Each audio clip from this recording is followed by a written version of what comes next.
Bab 4121. Menarik semua orang untuk mati bersama. Kuberitahu pada kalian, gulungan dengan gambar sisa ada di tas penyimpanan di pinggang kiriku, dan tidak ada imbos jiwa dewa yang tersisa di atasnya. Siapapun yang tertarik bisa langsung mengambilnya. Erikin menarik napas dalam-dalam dan langsung ke intinya. Bajingan ini. Menghadapi bajingan seperti Erikin, ekspresi Thomas Lin tenggelam. Bahkan jika dirinya memiliki niatan seperti itu, kamu sudah mengatakannya. Semua kultivator mengetahui posisi itu, bahkan jika aku mendekat, aku akan segera terlihat oleh semua orang. Untuk apa aku merebut? Ben dan Benny, jika ada yang berani menyerangku, tolong jangan lindungi aku. Kalian berdua harus segera menarik iblis monster di sekitar kalian. Lebih banyak lebih baik. Coba bawa ratusan ribu iblis ke sini. Kita akan mati bersama pada saat itu. Apakah kalian mengerti? Erikin terengah-engah lagi. Ben dan Benny juga langsung meraung, seolah-olah menandakan pemahaman mereka. Omong-omong, kembali ke Sugoyan itu, kalian amati dia. Jika dia berani berada dalam jarak 10 kaki dariku, kamu langsung pergi untuk menarik iblis monster. Aku sudah mencurigainya sebelumnya, dan dia mungkin akan memanfaatkan hal ini untuk membalas dendam.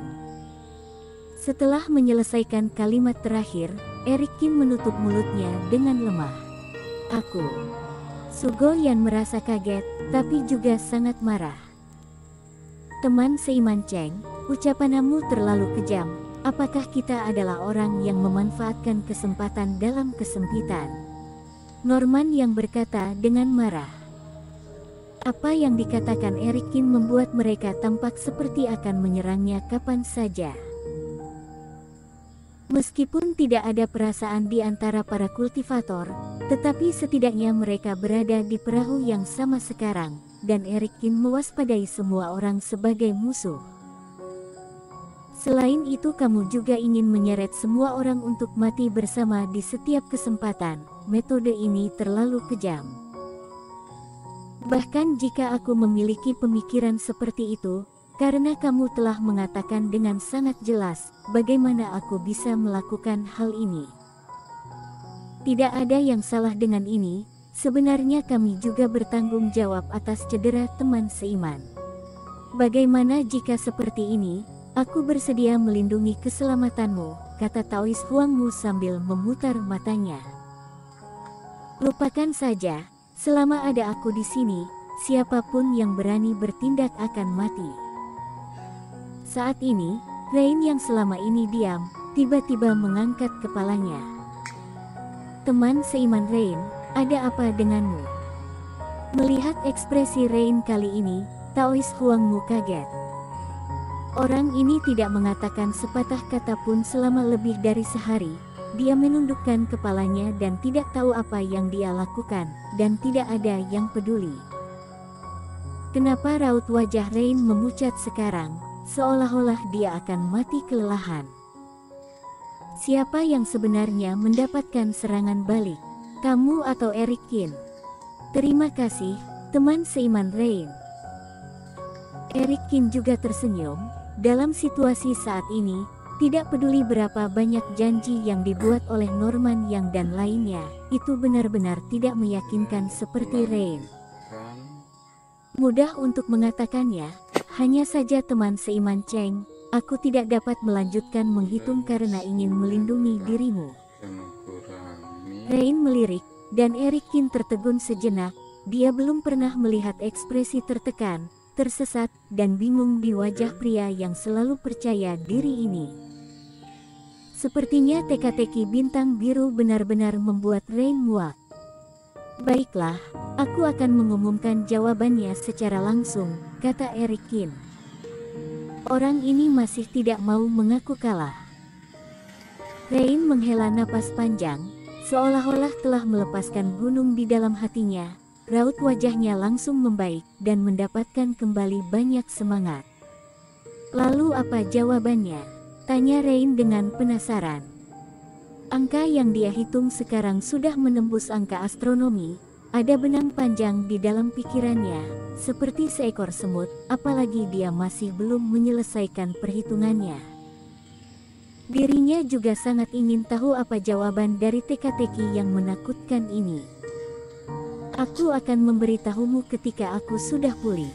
Eric Kin menutup matanya setelah selesai berbicara. Rain tidak bisa berkata-kata, tetapi melihat penampilan Eric Kin yang lemah, dia tidak berani bertanya lagi. Tuan muda, sekarang orang ini sedang menghadapi serangan balik. Ini adalah kesempatan, haruskah kita bertindak? Di bagian depan, pria tua berambut abu-abu diam-diam mengirimkan transmisi suara kepada Thomas Lin. Thomas Lin sedikit ragu. Masih bukan saatnya. Orang ini membuat masalah terlalu jelas dan licik. Dia pasti sudah mengambil tindakan pencegahan. Masih ada banyak pekerjaan yang harus dilakukan di jalan surga. Jadi kita tidak boleh diekspos secepat ini. Sebaiknya ikuti rencana pada awalnya. Ditakutkan akan muncul perubahan dan orang itu akan kabur. Pria tua berambut abu-abu berkata dengan cemas. Jangan khawatir. Jangan lupakan kartu trufku. Thomas Lin mencibir. Saat pertunjukan bagus berlangsung, jika ada yang menolak untuk menerimanya, aku dapat langsung menekannya. Singkatnya, mari kita lihat situasinya terlebih dahulu. Jika peluangnya tepat, bukannya tidak mungkin untuk menyelesaikan sebagian darinya terlebih dahulu. Memikirkan kengerian yang dimiliki Thomas Lin, pria tua berambut abu-abu itu merasa sedikit lega. Memang dengan kartu truf seperti itu, tidak ada yang hadir yang bisa menjadi lawan dari Tuan Lin. Meskipun aku berada dalam kondisi baik sekarang, yang terbaik adalah pulih sebelum malam tiba, jika tidak semuanya akan berubah nanti. Di dalam ruang memurnikan obat, Eric Kin dikelilingi oleh batu roh, dan terdapat sepotong besar cairan spiritual murni yang tergantung di atas kepalanya, yang dengan cepat menyerap reiki langit dan bumi. Merasakan reiki besar yang mengalir melalui meridian yang lemah dan rusak, mata Eric Kin dipenuhi dengan pikiran yang mendalam. Sekarang di siang bolong, dia mengucapkan kata-kata itu, dan dengan Rain di sisinya, seharusnya tidak ada bahaya dalam waktu singkat. Namun, dia juga memiliki pemahaman yang jelas. Mereka yang berada di perjalanan yang sama hanyalah orang-orang yang saling menjebak orang lain. Kecuali Rain yang bisa sedikit dipercaya, kebanyakan yang lain memiliki motif tersembunyi. Saat malam hari tiba, semuanya bahkan lebih sulit untuk dikatakan. Jika seseorang menyalahkan iblis hitam membuat masalah, maka dia akan mendapat masalah. Namun kini, dengan adanya batu roh, cairan spiritual dan pil dewa semuanya telah digunakan, hanya ada satu cara untuk mempercepat proses pemulihan.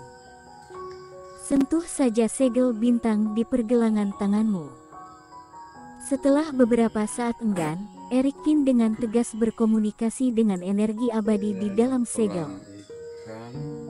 Setelah membuat sejarah di hutan pagi kabut, dia memiliki segel 9 bintang di pergelangan tangannya, dan diperkirakan dia dapat melepaskan ilmu dewa sekitar 27 kali.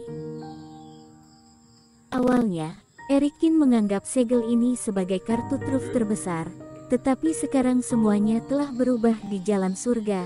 Kekuatan suci telah menjadi kartu truf terpenting, dan energi abadi yang tersimpan di dalam segel tidak begitu penting. Dan energi abadi yang begitu kuat tidak hanya dapat menjalankan teknik abadi, tetapi juga dapat digunakan untuk menyembuhkan luka. Energi abadi lebih pekat dan lebih murni daripada reiki, apalagi efek penyembuhannya juga tak tertandingi dengan reiki. Merasakan sejumlah besar energi abadi mengalir ke dalam tubuh seperti banjir yang mendobrak gerbang, Eric Kin hanya merasakan semburan kehangatan, meridian diafragma yang lemah, bahkan laut kesadaran, keduanya mulai pulih dengan cepat. Kenapa tiba-tiba terdapat aura energi abadi yang begitu kuat di tubuh orang ini? Di samping, Rain tampak sedikit terkejut saat merasakan Erik Kin mengaktifkan segel dan tidak bisa mengendalikan energi abadi yang keluar dari tubuhnya. Tidak mudah bagi seorang kultivator untuk mengakumulasi energi abadi, sehingga umumnya tidak digunakan kecuali pada saat-saat genting. Dan Erik Kin sekarang mulai menyemburkan energi abadi di permukaan tubuhnya, jadi seberapa kuat energi abadi di dalam tubuhnya? Apa yang sebenarnya orang ini sedang lakukan?